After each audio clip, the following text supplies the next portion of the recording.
नमस्कार विद्यार्थियों, बीए प्रथम वर्ष समाजशास्त्र की इस ई क्लास में आप सभी का स्वागत है।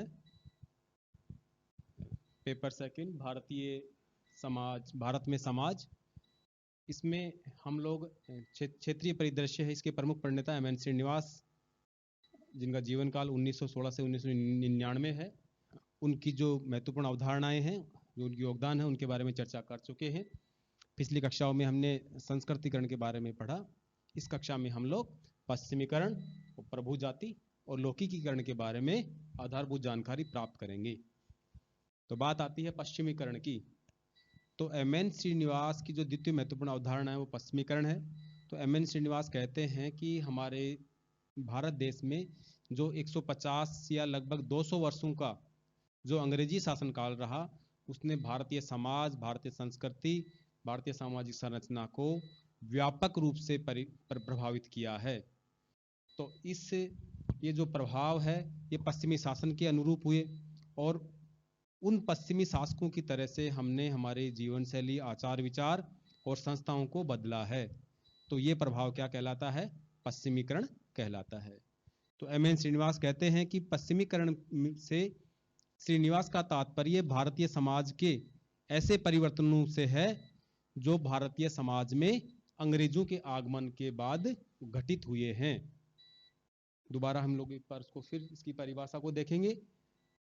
सामाजिक जो विज्ञान, इसकी कोई फिक्स परिभाषा नहीं है, बस हमें कंसेप्ट पता होना चाहिए, फिर हम उन चीजों को अपने हिसाब से यहाँ पर लिखें। इसमें कोई एग्जैक्ट सही और गलत नहीं है, आप जैसा इसके बारे में मेन चीज है इसमें चीज को समझना।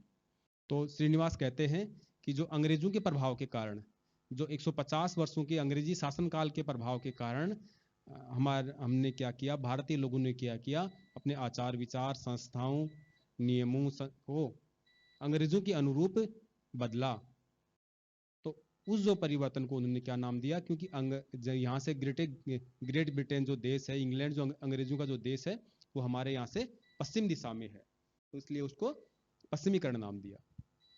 तो अंग्रेजी शासन के प्रभाव से भारतीय समाज में पश्चिमी देशों के अनुरूप विशेषतः ब्रिटेन की तरह से जो परिवर्तन हुए, उसे एम एन श्रीनिवास ने पश्चिमीकरण का नाम इसमें दिया है। इस परिवर्तन में क्या हुआ कि भारत की जो समाज की जो संस्थाएं थी, जैसे महाविद्यालय है, अस्पताल है, रेल डाक विभाग है, पुलिस है, कानून व्यवस्था है, ये व्यवस्था यहाँ पर बदली। इसके अलावा मानवतावाद और तर्क बुद्धिवाद का विकास यहाँ पर हुआ। हम भारत में क्या है कि धर्म का प्रभाव यहाँ पर ज्यादा है, तो यहाँ हम लोग क्या किया कि मानवतावाद की ओर ध्यान दिया। मानवतावाद का मतलब होता है कि हर तरीके से मानव को प्राथमिकता देना। हम लोग यहाँ पर जाति और धार्मिक झगड़ों में जो उलझे हुए हैं, पश्चिमीकरण में ये दिया गया कि मानव की भलाई, मानव कल्याण सबसे सर्वोपरि है। तो इस अवधारणा में पश्चिमीकरण में मानवतावाद पे जोर दिया गया, तर्क पे बल दिया गया। हम लोग जैसा कि हम कहते हैं कि जो बहुत सारी घटनाएं कि धार्मिक आधार पर घटित होती हैं, देवताओं की कृपा से होता है, ऐसा पश्चिमीकरण में नहीं माना जाता।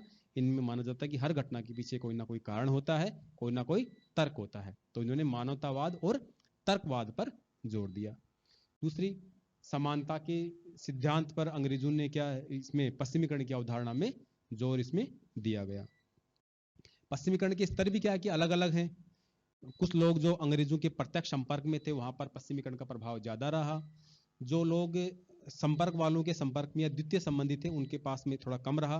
और जो लोग परोक्ष रूप से भी पश्चिमीकरण की प्रभाव या ब्रिटेन के संपर्क में थे, जैसा कि हमारा ग्रामीण समुदाय या उसको क्या कहेंगे, उसको सेमी रूरल, उस तरह के जो लोग जो शहरों में जाते, जो मतलब जो तृतीय रूप से संबंधित थे, उनके ऊपर इसका प्रभाव कम रहा।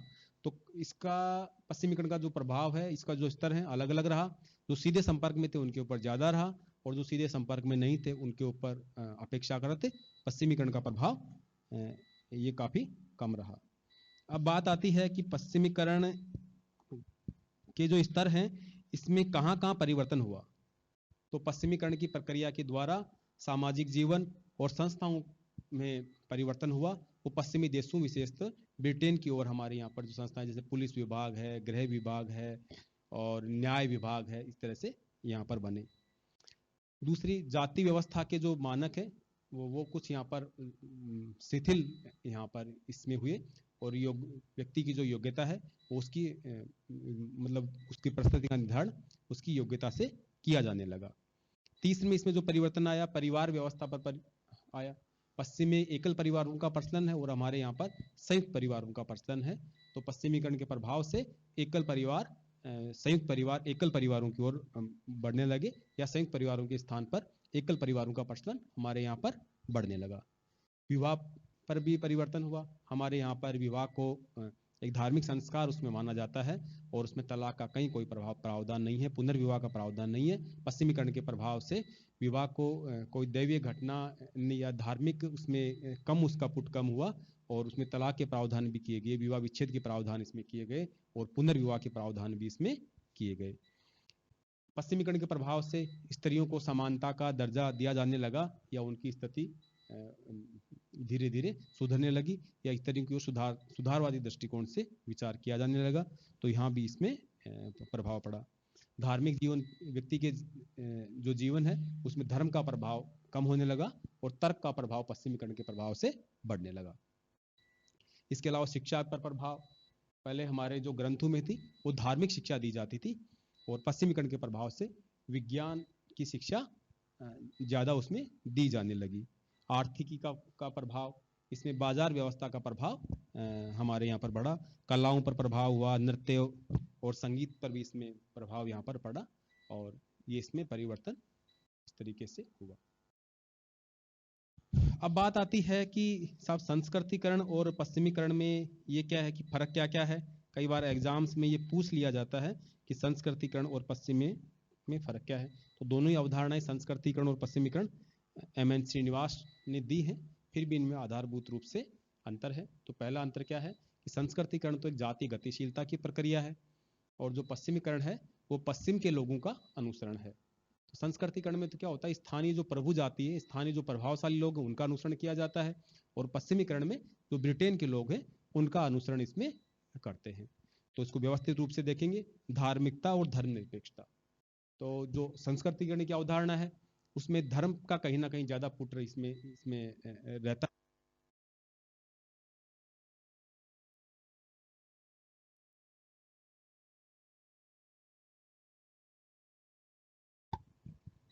पश्चिम में क्या है कि वो एक धर्मनिरपेक्ष समाज है, वहां पर सभी धर्मों को पनपने का समान अवसर दिया जाता है।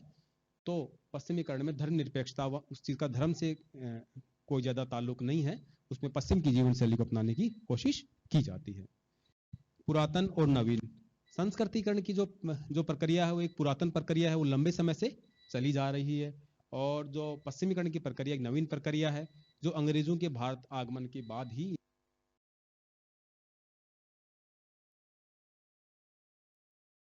में ये क्या होता है कि शाकाहारी बनने पर जोर दिया जाता है, मांस मदिरा के सेवन पर प्रतिबंध की बात इसमें की जाती है। बाकी पश्चिमीकरण में ऐसा नहीं है, पश्चिम के लोग शराब का सेवन भी करते हैं और वो मांसाहारी भी हैं। तो उसमें शराब और मांस के सेवन पे इस तरह की कोई रोक टोक वाली बात नहीं है।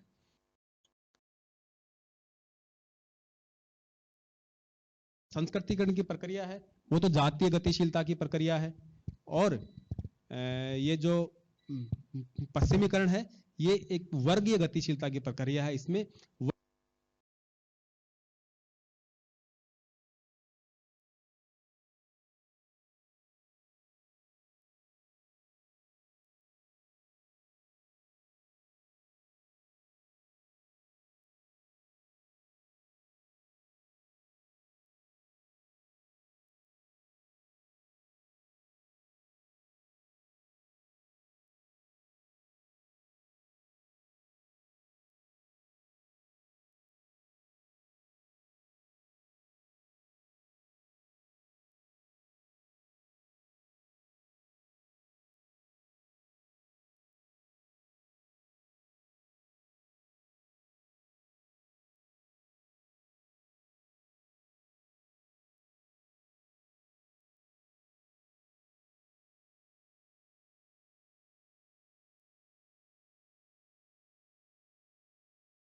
में रहता है। इस प्रकार से हमने पश्चिमीकरण और संस्कृति की इन दोनों की अवधारणा इसमें एम.एन. श्रीनिवास की देखी। अगली इनकी जो अवधारणा है वो है प्रभु जाति। इसको अंग्रेजी में बोलेंगे हम लोग dominant caste. Dominant caste, dominant caste क्या होती है? इसमें भी श्रीनिवास ने जितनी बार भी अध्ययन किए इस परिभाषा में हमेशा वो परिवार्जन करते रहे। तो श्रीनिवास आधारभूत रूप से कहते हैं कि किसी क्षेत्र में कोई जाति प्रभु जाति होगी, इसके लिए आवश्यक है कि वो जाति वहां पर उसकी पर्याप्त संख्यात्मक वहां पर हो, वो जाति वहां पर पर्याप्त संख्या में हो। दूसरी बात, उसका वहां पर संसाधनों या भूमि पर नियंत्रण हो। तीसरी प्रभु जाति की विशेषता है कि उस जाति के पास में वहां पर राजनीतिक शक्ति हो। चौथी उसकी विशेषता है कि उस जाति की सामाजिक जो परिस्थिति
तो इस प्रक्रिया को श्रीनिवास ने लौकिकीकरण कहा है।